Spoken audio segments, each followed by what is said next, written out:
जनजाति के लिए आरक्षण की सीमा है। ये जो अनुसूचित जाति ये हुआ कि हम 1972 के परिसीमन आयोग के आंकड़े को फ्रीज कर। दोस्तों, मैं विकल्प श्रीवास्तव शिक्षा इंस्टीट्यूट के इस ऑनलाइन प्लेटफॉर्म में आपका स्वागत करता हूं। आज के वीडियो का पर्पस ये है कि आप अभी न्यूज़ चैनल में देख ही रहे होंगे कि एक राजनीतिक बदलाव के दौर से हम गुजर रहे हैं। ठीक है, एक समय था जब हमारी पहली संसद जब बनी थी तो उसमें कुल महिलाओं की संख्या थी 5%। ठीक है, उस 5% से हम आगे बढ़ के आज वर्तमान में लगभग 78 सांसद, अगर उसको प्रतिशत में कन्वर्ट करूं तो लगभग 14% सांसद हैं लोकसभा में। लेकिन ये संख्या बहुत कम है और ये बात हमको, आपको, हमारी महिलाओं को, जो कि हमारी जनसंख्या की आधी भागीदार है, मतलब 140 करोड़ का हमारा ये जो परिवार है उसमें लगभग 47 से 50% संख्या महिलाओं की है। ठीक है, अगर इतनी बड़ी आबादी का रिप्रेजेंटेशन इतना छोटा है तो ये हमारे लिए सोचनीय विषय है। ठीक है, तो इसी के लिए मैं आपको वीडियो की शुरुआत में बोला कि हम एक राजनीतिक बदलाव के दौर से गुजर रहे हैं। ये अधिनियम जो कि अभी विधेयक के रूप में है और ये पास होने के बाद अधिनियम बन जाएगा और ऐसा कुछ लगता नहीं है कि ये पास हो नहीं पाएगा। ठीक है, आज जब हम चर्चा कर रहे हैं 21 तारीख को, तो ये 20 तारीख को लोकसभा से पास हो चुका है। ठीक है, तो आज की वीडियो का पर्पस ये है कि जो हमारी संसद में एक नया बिल आया है, नारी वंदना अधिनियम 2023, इससे जुड़े हुए कुछ फैक्ट जो हमारे एग्जाम के पॉइंट ऑफ व्यू से जरूरी है उसके बारे में चर्चा करते हैं। आइए बात करते हैं। पहला तो नारी वंदना अधिनियम 2023 का पर्पस यह है कि लोकसभा में और विधानसभा में महिलाओं का जो आरक्षण है, महिलाओं का जो रिप्रेजेंटेशन है, उसको कम से कम 33% सुनिश्चित करना। ठीक है, महिलाओं का प्रतिनिधित्व को 33% सुनिश्चित करना, या हम इसको दूसरे शब्दों में बोल सकते हैं कि महिलाओं का प्रतिनिधित्व 33% आरक्षित करना, 33% आरक्षित करना। इससे कम ये संख्या नहीं हो पाएगी। ठीक है, वर्तमान में क्या स्थिति है? वर्तमान में मैं आपको बताया 78 महिला सांसद हैं हमारे पास।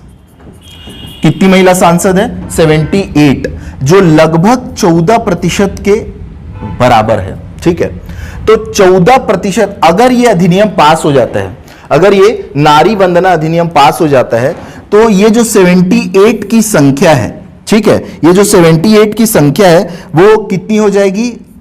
181 तक पहुंच जाएगी। ठीक है, तो इसीलिए मैं आपको वीडियो की स्टार्टिंग में बोला कि ये एक राजनीतिक बदलाव का दौर है। किसका दौर है ये? राजनीतिक बदलाव का दौर है। 178 की संख्या से हम सीधे कहां पहुंच जाएंगे? 181 की संख्या में। ठीक है, तो 181 की संख्या अपने को कैसे पता चली? अभी वर्तमान में लोकसभा में 543 सीट है। कितनी सीट है? 543। इसका 1/3 क्या हो जाएगा? महिलाओं के लिए आरक्षित हो जाएगा। ठीक है, 1/3 क्या है? 33%। ठीक है, तो अब चर्चा स्टार्ट करते हैं। पहले तो एक मूल बात यह है इस नारी वंदना अधिनियम 2023 की कि एक प्रकार का हम क्या कर रहे हैं? संविधान में संशोधन कर रहे हैं। ठीक है, क्या कर रहे हैं? हम संविधान में संशोधन कर रहे हैं। जैसे हम ईडब्ल्यूएस के लिए आरक्षण लेके आए थे तो उस समय भी हम क्या किए थे? संविधान में संशोधन किए थे। 103वें नंबर का संविधान संशोधन किए थे। ठीक है, ये नंबर जैसे 103वां नंबर का संविधान संशोधन, तो नारी वंदना अधिनियम के माध्यम से पहले तो हमको यह समझना है कि ये जो अधिनियम आया है, ठीक है, ये जो अधिनियम आया है तो ये कौन से नंबर का विधेयक है? ठीक है, आप सबको पता है कि कोई भी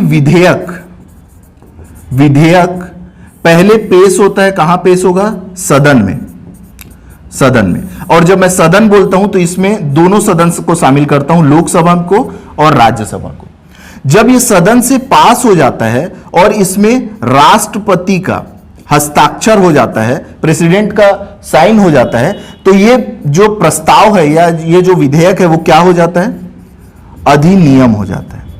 ठीक है, पर हमको यह भी ध्यान रखना है बच्चों, हर विधेयक अधिनियम तक नहीं पहुंच पाता। ठीक है, हर विधेयक अधिनियम तक नहीं पहुंच पाता। तो ये जो विधेयक आया है अभी वर्तमान में, ठीक है, वो 128वें क्रम का संविधान संशोधन विधेयक है। ठीक है, क्या है वो? 128वें क्रम का संविधान संशोधन विधेयक है। ये क्या है? 128वें क्रम का संविधान संशोधन विधेयक है। जब ये 128वें क्रम का संविधान संशोधन विधेयक मतलब नारी शक्ति अधिनियम पास हो जाएगा, तो इससे होगा क्या? इसका प्रभाव ये पड़ेगा कि हम संविधान में 106वें नंबर का क्या कर लेंगे? संविधान संशोधन कर लेंगे। इसको और आसान भाषा में अगर आपको समझाना चाहूं तो हम 128 बार संविधान में संशोधन करने का प्रयास किए हैं। हम 128 बार संविधान में संशोधन करने का प्रयास किए हैं, लेकिन हम सफल कितने बार हुए हैं? 106 बार। अगर ये पास हो जाता है तो हम 106वें बार सफल होंगे। ठीक है, 106वें संविधान संशोधन के माध्यम से हम ये चाहते हैं कि हम लोकसभा में और विधानसभा में क्या करें? महिला आरक्षण की सीमा को 33% कर दे। महिला आरक्षण की सीमा को 33% कर दे।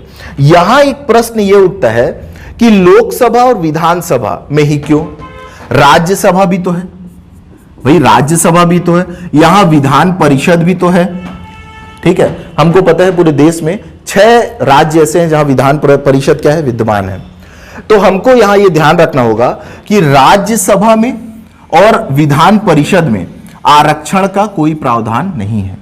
ठीक है, राज्यसभा में और विधान परिषद में आरक्षण का कोई प्रावधान नहीं है। ठीक है, अभी इस वीडियो के साथ साथ कुछ संविधान संशोधन में भी चर्चा कर लेते हैं। जैसे 106वें नंबर का जो संविधान संशोधन है, अगर वो पास हो जाता है तो ये महिला आरक्षण से संबंधित होगा।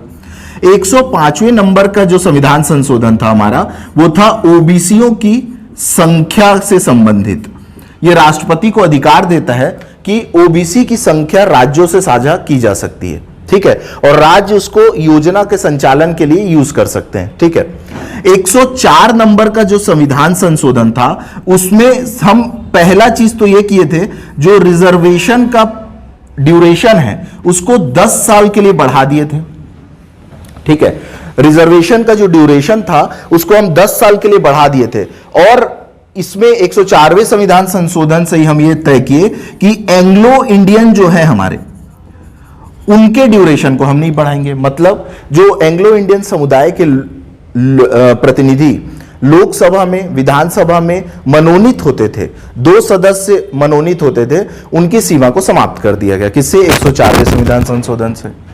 103वें नंबर के संविधान संशोधन से हम ईडब्ल्यूएस, इकोनॉमिक वीकर सेक्शन के लिए आरक्षण का प्रावधान लेके आए। ठीक है, और 102वें संविधान संशोधन से हम ओबीसी कमीशन की क्या किए? स्थापना किए। ओबीसी कमीशन की क्या कर दिए? स्थापना कर दिए। ठीक है, 101वें संविधान संशोधन से हम अब क्या लेके आए? जीएसटी लेके आए। ठीक है, और 100वें संविधान संशोधन से भारत और बांग्लादेश के बांग्लादेश में सीमाओं का आदान प्रदान हुआ। ठीक है, मतलब कुछ गांव हम लिए और कुछ गांव हम उनको दिए। और आपको पता है कि आर्टिकल 4 में स्पष्ट उल्लेख है कि अगर सीमाओं का आदान प्रदान, भारत देश की सीमा किसी अन्य देश को दी जाती है तो उसके लिए संविधान संशोधन की आवश्यकता होगी। ठीक है, अब हमारा जो आज का वीडियो का पर्पस है उसमें आते हैं। नारी वंदना अधिनियम 2023। नारी वंदना अधिनियम से हम क्या चाहते हैं? महिलाओं को 33% आरक्षण देना चाहते हैं। अब ये 33% आरक्षण कहां देंगे? तो लोकसभा में और विधानसभा में देंगे। ठीक है, वर्तमान में इनकी संख्या 78 है, जिसको हम कहां पहुंचाना चाहते हैं? 181, जो मिनिमम होगी। इससे ज्यादा राजनीतिक पार्टी के ऊपर निर्भर करती है। ठीक है, अब यहां से हम ये देखें कि ये जो संविधान संशोधन विधेयक है, यह अधिनियम जो बनेगा, वो 128वें क्रम का विधेयक है, और अगर ये पास हो जाता है तो 106वें क्रम का ये क्या होगा, संविधान संशोधन। और इसको आसान शब्दों में बताया कि 128 बार हम संविधान संशोधन करने का प्रयास किए और सफल कितने बार हुए, 106 बार। ठीक है, अब इसमें आगे बढ़ते हैं और हमको यह देखना है कि क्या संविधान में क्या स्थिति है इसकी। ठीक है, तो संविधान में कुछ प्रावधान है क्या आरक्षण से संबंध में। तो आरक्षण सीटों के संबंध में आरक्षण की बात की गई है भाग 16 या पार्ट 16 में। ठीक है, पार्ट 16 का एक आर्टिकल है 330। ठीक है, आर्टिकल 330 हमको यह बोलता है कि अनुसूचित जाति और अनुसूचित जनजाति के लिए आरक्षण का प्रावधान किया जाएगा। क्या बोलता है, अनुसूचित जाति के लिए और अनुसूचित जनजाति के लिए आरक्षण का क्या किया जाएगा, प्रावधान किया जाएगा। ठीक है, तो ये सब संविधान संशोधन के माध्यम से हम ये चाहते हैं कि आर्टिकल 330 में 330 ए जोड़े। ठीक है, आर्टिकल 330 में आर्टिकल 330 ए जोड़े और उसमें हम ये लिखें कि इसमें महिलाओं के लिए भी क्या होगा, आरक्षण होगा। और ये कितना प्रतिशत होगा, 33% होगा। ठीक है, ये किसमें आरक्षण की बात करता है, लोकसभा में। किसमें आरक्षण की बात करता है, आर्टिकल 330 लोकसभा में, लोकसभा में आरक्षण की बात करता है। ठीक है, उसके बाद एक आर्टिकल आता है आर्टिकल 332। ठीक है, आर्टिकल 332 बात करता है विधानसभाओं में आरक्षण की। किसके आरक्षण की बात करता है, विधानसभाओं में आरक्षण की बात करता है। हम ये चाहते हैं कि इस संविधान संशोधन के माध्यम, अब विधानसभाओं में भी किन किन वर्गों को आरक्षण दिया गया है। 332 बोलता है कि अनुसूचित जाति अनुसूचित जनजाति के लोगों को विधानसभाओं में आरक्षण का प्रावधान होगा, मतलब उनके लिए सीटें क्या की जाएगी, आरक्षित की जाएगी।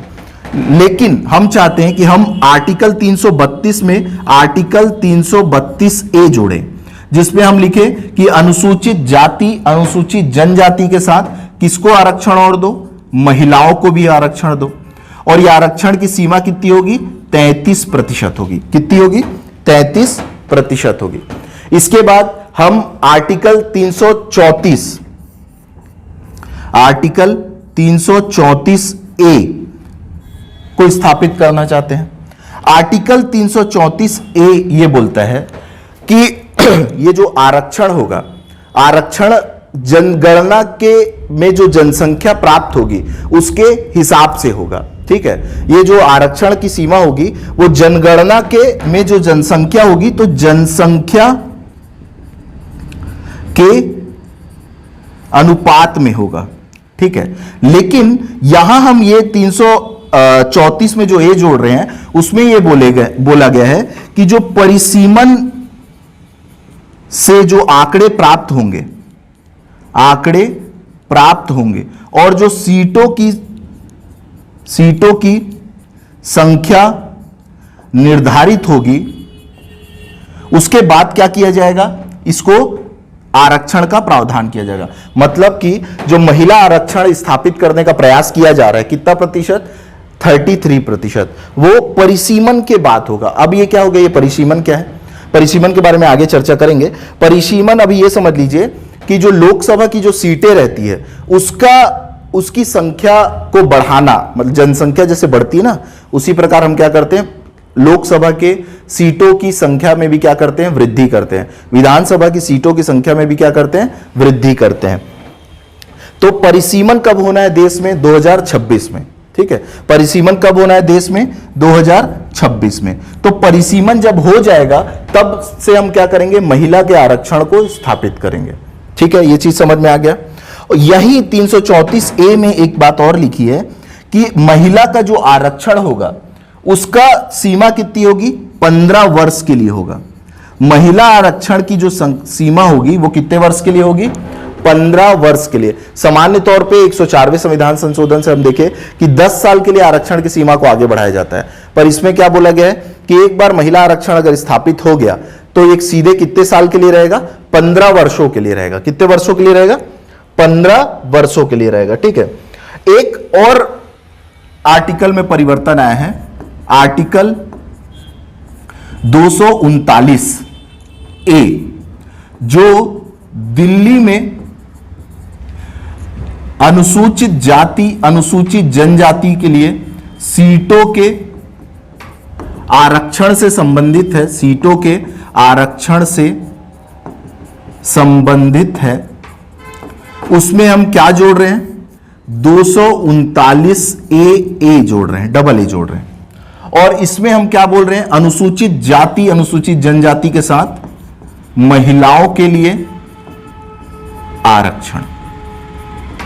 ठीक है, यहां हमको एक चीज ध्यान रखना है, जो अनुसूचित जाति अनुसूचित जनजाति के लिए आरक्षण की सीमा है, ये जो अनुसूचित जाति अनुसूचित जनजाति के लिए आरक्षण की सीमा है, वो जैसे यहां लोकसभा में भी अनुसूचित जाति और अनुसूचित जनजाति के लिए आरक्षण की सीमा है, वो इनके जनसंख्या के अनुपात पे है। उनके किनके अनुपात में? जनसंख्या के अनुपात में। पर महिला आरक्षण जो अपन जोड़ रहे हैं, जो अपन महिला आरक्षण महिला रिजर्वेशन जोड़ रहे हैं, वो जनसंख्या के अनुपात में है क्या? नहीं, वो जनसंख्या के अनुपात में नहीं है। उसको फ्लैट लिमिट दी गई है। कितने प्रतिशत की? 33% की फ्लैट लिमिट दी गई है। ठीक है, चलिए आगे बढ़ते हैं। ठीक है, तो ये समझ में आ गया। ये जो संविधान संशोधन बिल पास होगा तो आपके कौन कौन से आर्टिकल में प्रभाव पड़ेगा? भाग 16 के 330, 332 और 334 में प्रभाव पड़ेगा। ठीक है, और एक 239 एक में क्या जुड़ जाएगा? 239 ए जुड़ जाएगा। ठीक है, इस जो नारी वंदना अधिनियम है उसको लाने के लिए सदन में देखो एक क्या किया गया, ये जो हमारा जो सदन है, नया सदन है, उसमें एक क्या किया गया? विशेष सत्र बुलाया गया। सदन का क्या बुलाया गया? विशेष सत्र बुलाया गया। ठीक है, विशेष सत्र कब से कब तक के लिए बुलाया गया? 18 सितंबर से 22 सितंबर तक। 22 सितंबर, क्योंकि ये लेटेस्ट है इसलिए ये डेट भी इंपॉर्टेंट हो गया। 18 सितंबर से 22 सितंबर तक, लगभग क्या 19 सितंबर के दिन क्या किया गया? ये बिल को लोकसभा में रखा गया या इंट्रोड्यूस किया गया। ठीक है, और 20 सितंबर को यह बिल लोकसभा से क्या हो गया? पास हो गया। लोकसभा से बिल क्या हो गया? पास हो गया। ठीक है, पास हो गया। इंटरेस्टिंग बात यह है कि ये जो संविधान संशोधन है जो लोकसभा से पास हुआ, उसमें कुल वोट पड़े 554। किसमें? सहमति में। सहमति में कितने वोट पड़े? 454 वोट पड़े। 454 वोट सहमति में पड़े और 2 वोट पड़े विरोध में। और ये 2 वोट देने वाले लोग थे AIMI के सांसद, जो असदुद्दीन ओवैसी साहब लोग जो थे। ठीक है, उन लोग क्या किए? विरोध में वोट दिए। ठीक है, तो ये अच्छा, एक चीज और आपको ध्यान रखना पड़ेगा कि इसका ये जो जब ये अधिनियम पास हो जाएगा तो राज्यों में भी महिलाओं की संख्या कितनी हो जाएगी? महिला विधायकों की संख्या 33% हो जाएगी। ठीक है, वर्तमान में छत्तीसगढ़ में लगभग 16 विधायक हैं। कितने विधायक हैं? 16 विधायक हैं, जो कुल सीटों का लगभग कितना प्रतिशत है? 17% है। ठीक है, जो देश में सर्वाधिक है। तो प्रतिशत के आधार पे सबसे ज्यादा महिला विधायक किस राज्य में है? छत्तीसगढ़ में। किसमें है? छत्तीसगढ़ में। ठीक है, अब हमको यह देखना है कि भैया इसमें एक अजीब सा विवाद छिड़ गया है। ठीक है, इसमें लोग ये बोल रहे हैं, एक तो पहला 2 टाइप का विवाद है इसमें। ठीक है, जिसको हमको समझना पड़ेगा। एक बोला जा रहा है कि परिसीमन के बाद यह बिल क्या होगा? लागू होगा। तो पहला प्रश्न तो यह है भैया परिसीमन क्या है। दूसरा एक है कि आरक्षण किसका आरक्षण? ओबीसी आरक्षण। ठीक है, इसमें यह बोला जा रहा है कि भैया ओबीसीओं के लिए आरक्षण किसी को क्यों नहीं स्थापित किया गया? मतलब ओबीसी आरक्षण को क्यों नहीं ध्यान में रखा गया?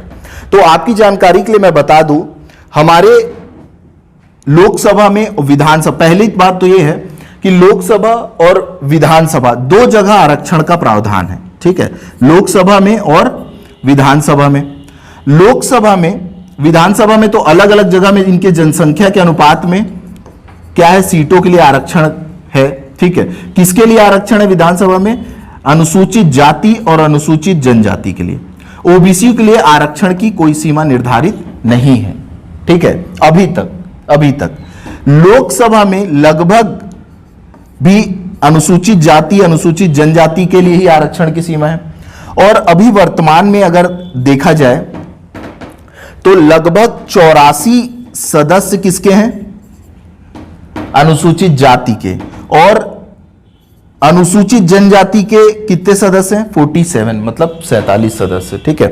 तो 84 सदस्य अनुसूचित जाति से आते हैं अभी वर्तमान में, और लगभग 47% या 47 सदस्य किससे आते हैं? अनुसूचित जनजाति से। अगर इन दोनों को मिला दिया जाए, ठीक है, तो संख्या बनती है 131, ठीक है, 131, जो लगभग कितना है? 24% है कुल सीट का। कितना प्रतिशत है? 24%। तो लोकसभा में जो वर्तमान में 543 सीट है, उसका 24% वर्तमान में आरक्षित है, ठीक है, 24% वर्तमान में क्या है? आरक्षित है। इसको थोड़ा और विस्तार से समझने के लिए हमको यह देखना पड़ेगा कि हमारी जो लोकसभा है, हमारी जो लोकसभा है, ठीक है, उसमें 3 टाइप के सांसद चुन के आते हैं, ठीक है। मैं बोला हमारी जो लोकसभा है उसमें 3 टाइप के सांसद चुन के आते हैं। एक जिनका संबंध है अनुसूचित जाति से, एक जिनका संबंध है अनुसूचित जनजाति से, और एक जो अदर है। अदर मतलब इसमें ओबीसी वर्ग के सांसद आते हैं और जनरल वर्ग के सांसद आते हैं, ठीक है। तो मैं आपको बताया हमारी जो 17वीं लोकसभा है, 70th लोकसभा है जो हमारी, उसमें वर्तमान में अगर संख्या की बात की जाए तो अनुसूचित जाति के लगभग 84, अनुसूचित जनजाति के लगभग 47, ठीक है, और अन्य जो हैं वो किसके हैं? ओबीसी और जनरल के, ठीक है। ओबीसीओं का आरक्षण भले ना हो लेकिन उनका प्रतिनिधित्व बराबर है, ठीक है। उनका प्रतिनिधित्व लोकसभा में उतना ही है जितना, मतलब एकदम कम नहीं है, ठीक है। जनसंख्या के अनुपात में तो उनका प्रतिनिधित्व नहीं है।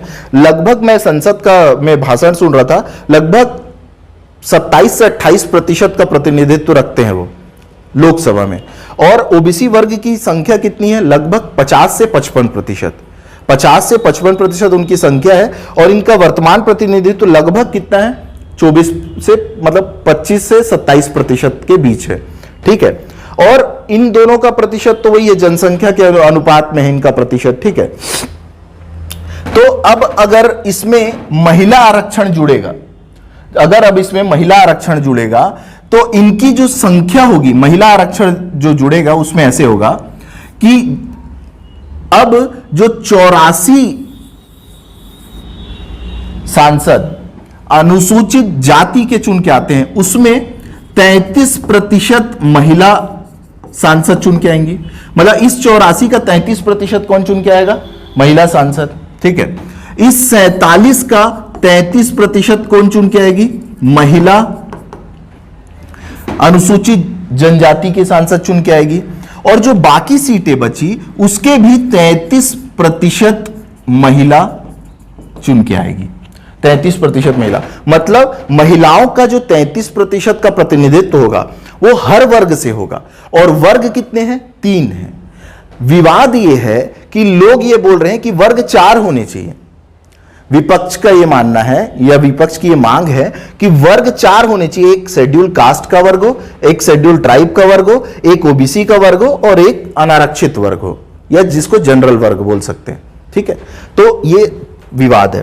दूसरा, ये इसको मेरे को ऐसी उम्मीद है कि आपको अब समझ में आ गया होगा, ठीक है। अगर इसके बाद भी कोई डाउट होगा तो मेरे को इस वीडियो के नीचे एक कमेंट कर दीजिएगा, मैं उसका रिप्लाई कर दूंगा, ठीक है। दूसरा विवाद है परिसीमन। परिसीमन का उल्लेख बच्चों आर्टिकल 82 में किया गया है। परिसीमन का उल्लेख किसमें किया गया है? आर्टिकल 82 में किया गया है, ठीक है। परिसीमन का मतलब यह होता है, परिसीमन जिसको अपन डीलिमिटेशन भी बोलते हैं। डीलिमिटेशन का मतलब यह होता है कि आपको पता है कि हमारे अभी वर्तमान में लोकसभा में सीटों की संख्या है 543। कितनी लोकसभा की सीटों की संख्या? 543। लेकिन क्या स्टार्टिंग से हमारी संख्या इतनी है? नहीं, स्टार्टिंग से हमारी संख्या इतनी नहीं है, 543 नहीं है हमारी संख्या, ठीक है। तो हम ये करते हैं कि जनगणना कराते हैं और जनगणना के बाद जनसंख्या में जितनी वृद्धि होती है उसी के अनुपात में हम क्या करते हैं? सीटों में भी वृद्धि करते जाते हैं, ठीक है। तो पीएससी में बार बार एक फेमस क्वेश्चन पहला तो प्रश्न यही पूछेगा कि परिसीमन का उल्लेख किस अनुच्छेद से है? तो आर्टिकल किससे है? 82। आर्टिकल 82 में परिसीमन का उल्लेख किया गया है, ठीक है। परिसीमन करने के लिए एक आयोग का गठन होता है जिसको अपन क्या बोलते हैं? परिसीमन आयोग। क्या बोलते हैं अपन? परिसीमन आयोग, ठीक है। परिसीमन आयोग भारत में कितने बार गठित हुआ है? तो 4 बार। कुल कितने बार परिसीमन आयोग का गठन किया गया है? 4 बार। पहला परिसीमन आयोग का गठन हुआ था 1952 में। उसके बाद दूसरे परिसीमन आयोग का गठन हुआ 1962 में। उसके बाद तीसरे परिसीमन आयोग का गठन हुआ 1972 में। उसके बाद चौथे परिसीमन आयोग का गठन हुआ है 2002 में। चौथे परिसीमन आयोग का गठन कब हुआ है? 2002 में, ठीक है। आपको की जानकारी के लिए मैं बता दूं कि जब 2 परिसीमन आयोग का, ये पहला परिसीमन आयोग, ये दूसरा, ये तीसरा, जब देश में 1971 की जनगणना हुई और 1972 में परिसीमन आयोग का गठन हुआ और उसके के आधार पे सीटों को बढ़ाने का प्रयास किया गया, तो दक्षिण में विरोध होने लगा, क्योंकि जनसंख्या, जिस राज्य की जनसंख्या जितनी ज्यादा होगी वहां क्या होगा? परिसीमन का लाभ मिलेगा, वहां ज्यादा सीट हो जाएगी।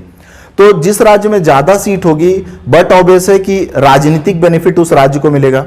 तो दक्षिण के राज्यों ने इसका विरोध किया। उन्होंने ये कहा कि भाई 1951 में आप जनसंख्या नियंत्रण कानून लेके आए और जिस राज्य ने जनसंख्या नियंत्रण कानून को सही ढंग से लागू कराया उसका को ये परिणाम मिल रहा है कि उसका राजनीतिक अस्तित्व ही खत्म करते जा रहे हो आप, ठीक है। तो इसका परिणाम ये हुआ कि हम 1972 के परिसीमन आयोग के आंकड़े को फ्रीज कर दिए, ठीक है। और इसको फ्रीज करने के लिए हम ये क्या किए? 42वां संविधान संशोधन पास किए। संविधान संशोधन पास किए कब? 1976 में। और हम ये बोले कि इस परिसीमन आयोग के आधार पे ही, इसकी जनगणना के आधार पे ही निर्णय लिए जाएंगे। कब तक? 2000 तक, ठीक है।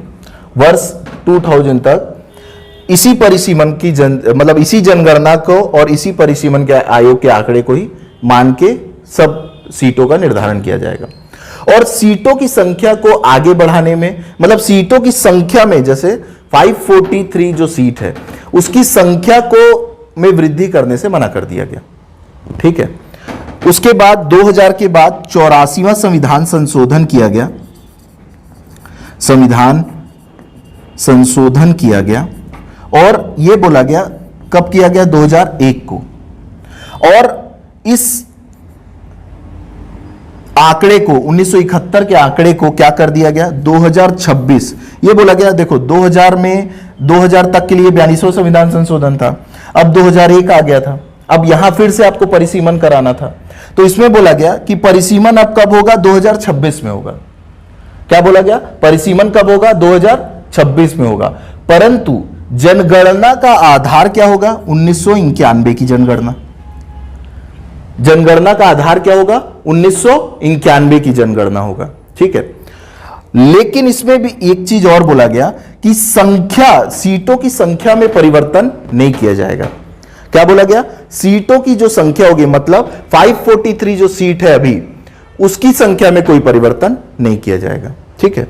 बाद में 2002 में परिसीमन आयोग का गठन किया गया। 2002 में ये जो लास्ट परिसीमन आयोग का गठन हुआ, उसमें यह बोला गया कि सीटों की संख्या में तो कोई परिवर्तन नहीं होगा, सीटों की संख्या में कोई परिवर्तन नहीं होगा, लेकिन जो उसके क्षेत्र हैं उसमें परिवर्तन किया जा सकता है, परिवर्तन किया जा सकता है।